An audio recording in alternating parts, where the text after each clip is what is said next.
Hello everyone, welcome back to your favourite channel Magnet Brain. So dear class 9th student, आज इस video से हम शुरुआत करने वाले हैं आपकी book computer application book code 165 की।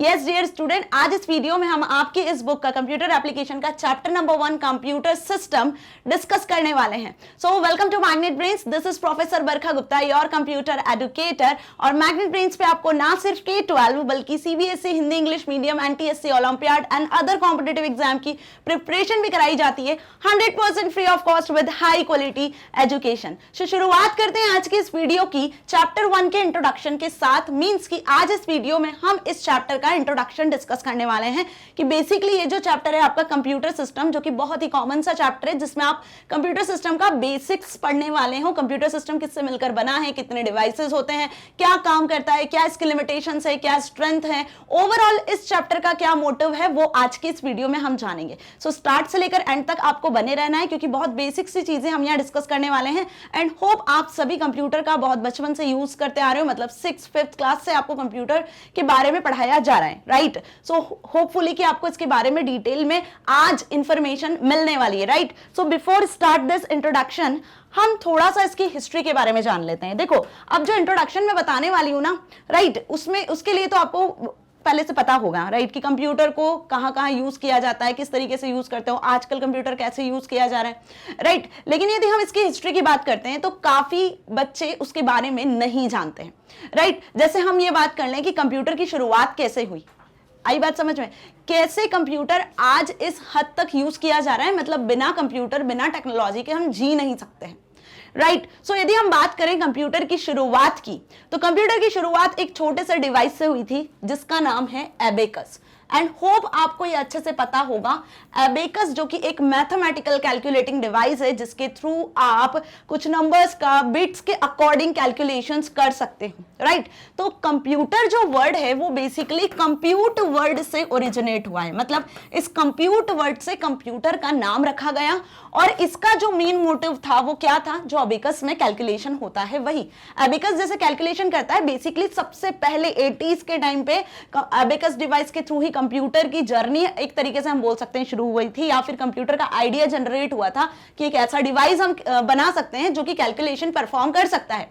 सो पहले एबेकस आया, एबेकस के बाद एक और डिवाइस डेवलप किया गया, ठीक है। ऐसे मल्टीपल डिवाइस डेवलप किए गए थे, जैसे फिर हम बात कर ले पास्कलाइन मशीन, नेपियर बोन्स, ऐसे डिफरेंट कंप्यूटर्स कैलकुलेशन पर बेस्ड डिवाइसेस आते चले गए, ठीक है। तो शुरुआत किस डिवाइस से हुई थी, एबेकस से। फिर उसके बाद पास्कलाइन मशीन आई, नेपियर बोन्स, इस तरीके के कुछ डिवाइसेस आए जो मैथमेटिकल कैलकुलेशंस को परफॉर्म कर सकते थे, like addition, division, subtraction, multiplication जैसे लार्ज कैलकुलेशंस को, राइट। देन उसी के बाद जस्ट एक और मशीन डेवलप की गई, that is difference analytical engine machine. कौन सी machine, difference analytical engine machine. So basically यहीं से कंप्यूटर की जर्नी की शुरुआत हुई थी, क्योंकि ये जो मशीन थी वो डेवलप की थी किसने, जिन्हें हम फादर्स ऑफ कंप्यूटर के नाम से जानते हैं, दैट इज चार्ल्स बेबेज ने। तो आप सभी ने चार्ल्स बेबेज का नाम सुना होगा, जिन्हें हम फादर्स ऑफ कंप्यूटर के नाम से जानते हैं, है ना। सो उन्होंने ये पहली ऐसी मशीन बनाई थी जो कि लार्ज अमाउंट में कैलकुलेशन कर पा रही थी। और कंप्यूटर की जो जर्नी की स्टार्टिंग है वो बेसिकली यहीं से हुई थी, राइट। अब उसके बाद धीरे धीरे कंप्यूटर्स की जनरेशंस आने लगी, मतलब फर्स्ट जनरेशन ऑफ कंप्यूटर्स आए जिसमें वैक्यूम ट्यूब्स का यूज किया जाने लगा। अब वैक्यूम ट्यूब्स बहुत लार्ज इन साइज होती थी, मतलब एक रूम के बराबर बड़े बड़े कंप्यूटर्स हुआ करते थे जिनमें बहुत ज्यादा हीट जनरेट होती थी, कम अमाउंट में आप डेटा को स्टोर कर सकते थे, राइट, और बिग इन साइज हुआ करते थे, क्लियर। सो पहले जो फर्स्ट जनरेशन के कंप्यूटर आए उनमें वैक्यूम ट्यूब्स आने लगी। उसी के बाद धीरे धीरे सेकंड जनरेशन ऑफ कंप्यूटर्स आए, उनमें वैक्यूम ट्यूब को रिप्लेस किया गया ट्रांजिस्टर्स से। फिर उस सेकंड जनरेशन कंप्यूटर में ट्रांजिस्टर्स लेकर आए, नई टेक्नोलॉजी आई, ट्रांजिस्टर्स को डेवलप किया गया। फिर ट्रांजिस्टर्स के थ्रू भी यही सारी चीजें कंप्यूटर में प्रोसेसिंग, डेटा स्टोर करना शुरू किया गया, कैलकुलेशंस वगैरह स्टार्ट किए गए, राइट। लेकिन ट्रांजिस्टर्स में भी वही प्रॉब्लम आई कि वो वैक्यूम ट्यूब से कम हीट जनरेट करते हैं, लेकिन हीट तो जनरेट करते हैं, लार्ज इन साइज है, ठीक है। वैक्यूम ट्यूब से कम थे बट लार्ज इन साइज थे, क्लियर। देन उसके बाद थर्ड जनरेशन, फोर्थ जनरेशन के कंप्यूटर्स आए जिनमें इंटीग्रेटेड सर्किट्स का यूज किया गया, मतलब चिप्स का यूज किया गया, ठीक है, जिसमें ट्रांजिस्टर से मिलकर ये चिप बनाई गई थी। ऐसे 5th जनरेशन कंप्यूटर्स आए, तो 5th जनरेशन कंप्यूटर्स जो है बेसिकली उनका स्मॉल इन साइज में वो इंट्रोड्यूस हुए और वहां पे बहुत सारे ट्रांजिस्टर्स को मिलाकर माइक्रो प्रोसेसर चिप बनाई गई, राइट। तो मतलब प्रोसेसर आपके 5th जनरेशन से ही, 4th 5th जनरेशन से ही इंट्रोड्यूस हुए। वहां पे आकर फिर हम ये बोल सकते थे कि कम हीट जनरेट करते थे, स्मॉल इन साइज होते थे, और वहां पे फिर आपको डेस्कटॉप पीसी, जो पहले सीआरटी मॉनिटर्स हुआ करते थे, जो आप बोलते हो ना टीवी टाइप, जो डब्बे टाइप होते थे कंप्यूटर सिस्टम, वो उस टाइम पे इंट्रोड्यूस हुए थे। फिर उसके बाद धीरे धीरे ऐसे टेक्नोलॉजी आगे ग्रो करती गई, लैपटॉप आ गए, पामटॉप आ गए, और डिफरेंट टैबलेट्स वगैरह मोबाइल फोन्स के अकॉर्डिंग आज जो टेक्नोलॉजी ग्रो कर रही है, आज हम डिफरेंट फील्ड्स में, अलग अलग एरिया में कंप्यूटर के एप्लीकेशन को देख रहे हैं। टेक्नोलॉजी जिस तरीके से ग्रो कर रही है, तो आप आज कंप्यूटर का एक इंपॉर्टेंट सा और बहुत वास्ट फील्ड डिस्कस कर रहे हो, that is artificial intelligence, machine learning, right, जिसमें आप रोबोटिक्स वगैरह को बना सकते हो। सो सोचो, कंप्यूटर की शुरुआत सिर्फ एक कैलकुलेटिंग डिवाइस से हुई थी, दैट इज अबेकस, और आज हम बिना मोबाइल फोन, बिना कंप्यूटर के रह नहीं सकते हैं, क्योंकि हमारे जितने भी काम हैं वो कहीं ना कहीं इंटरनेट पे अवेलेबल जितनी वेबसाइट्स होती हैं उनके थ्रू ही हम करते हैं, राइट। सो इतना तो होप आपको अच्छे से समझ में आ गया कि कंप्यूटर की शुरुआत कैसे हुई, किस डिवाइस से हुई, राइट। अब इस चैप्टर में, इंट्रोडक्शन में, हमें सिर्फ कंप्यूटर का फंडामेंटल पढ़ना है।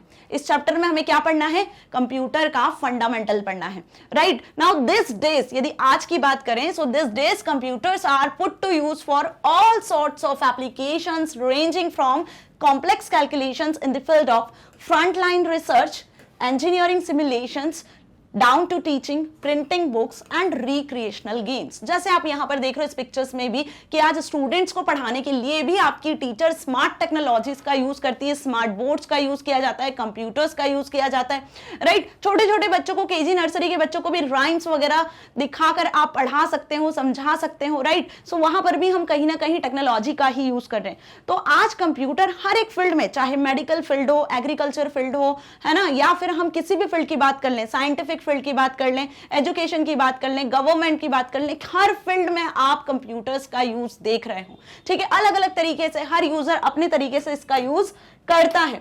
Now the easy with which computers can process data, store and retrieve it painlessly. क्यों भाई इसका यूज किया जा रहा है इतना?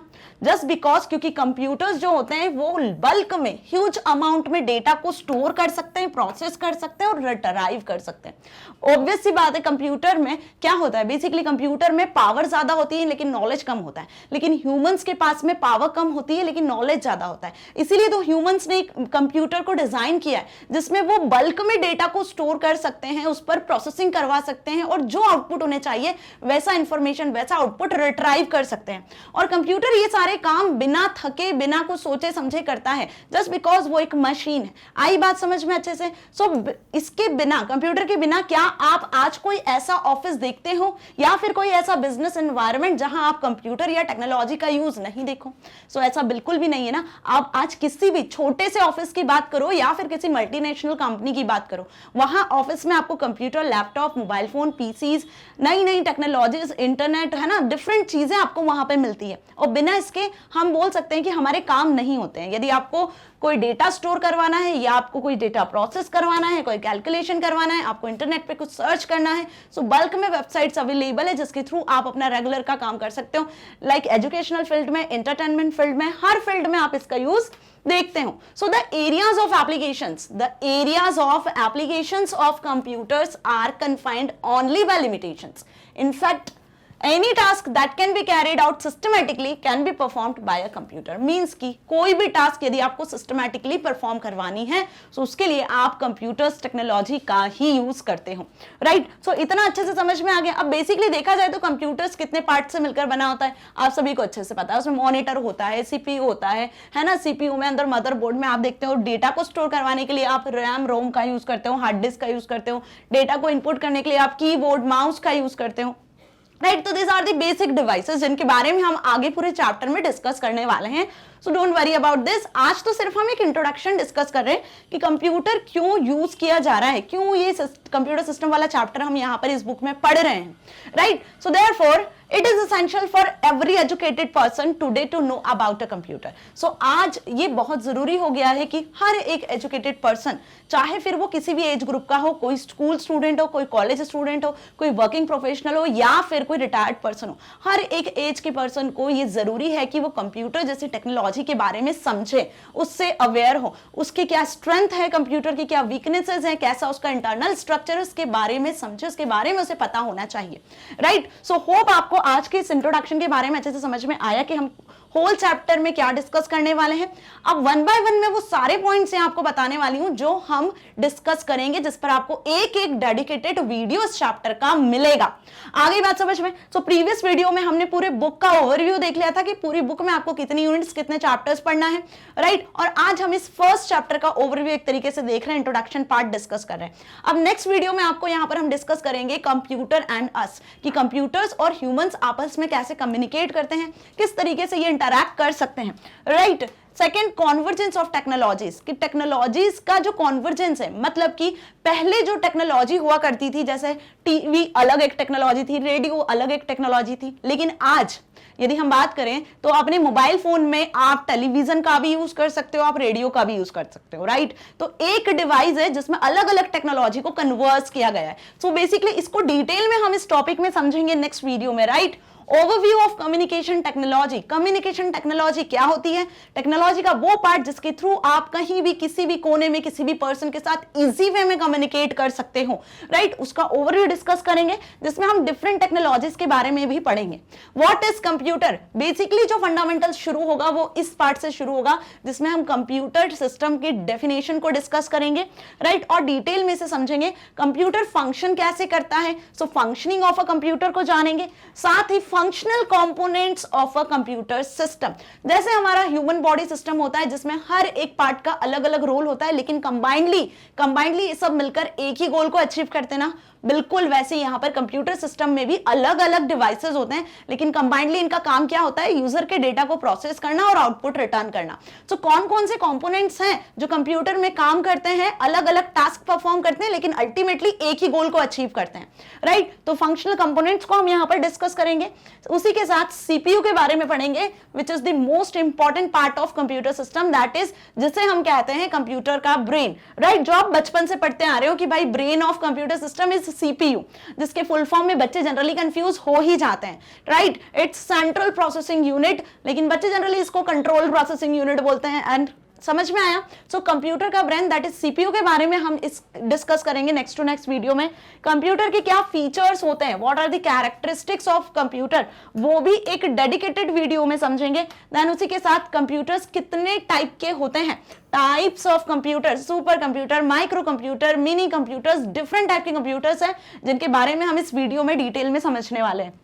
सारी वीडियोस बहुत इंपॉर्टेंट और बहुत इंटरेस्टिंग होने वाली है, एक भी वीडियो आपको इस चैप्टर की मिस नहीं करनी है, राइट। एट लास्ट इस चैप्टर पर बेस्ड असिस्टेड प्रैक्टिस को डिस्कस करेंगे, मतलब कि इस होल चैप्टर पर बेस्ड किस तरीके से एग्जाम में आपसे क्वेश्चन आंसर्स पूछे जाएंगे, मींस कि क्या आपके थ्योरेटिकल क्वेश्चंस होंगे, क्या प्रैक्टिकल क्वेश्चंस होंगे, वो सब इस असिस्टेड प्रैक्टिस में कंप्लीट करेंगे, राइट। सो होप आपको आज का ये इंट्रोडक्शन वाला पार्ट अच्छे से समझ में आ गया है। सो आगे आने वाली वीडियोस की लिस्ट मैंने आपको प्रोवाइड कर दी है, किस तरीके से टॉपिक वाइज आपको वीडियोस मिल जानी है, राइट। सो मैग्नेट ब्रेन्स आपको 100% free of cost education provide करता है, ताकि आप अपने एग्जाम में बहुत अच्छे मार्क्स को स्कोर कर सकते हो, साथ ही साथ अपनी लाइफ में कुछ बहुत अच्छा अचीव कर सकते हो। और यदि कुछ लेटेस्ट अपडेट आपको चाहिए तो आप एक्सेस कर सकते हो या फॉलो कर सकते हो मैग्नेट ब्रेन्स के इंस्टा, ट्विटर, फेसबुक जैसे पेजेस को भी। सो मिलते हैं नेक्स्ट वीडियो में नेक्स्ट न्यू टॉपिक के साथ। Till then stay happy. Thank you so much.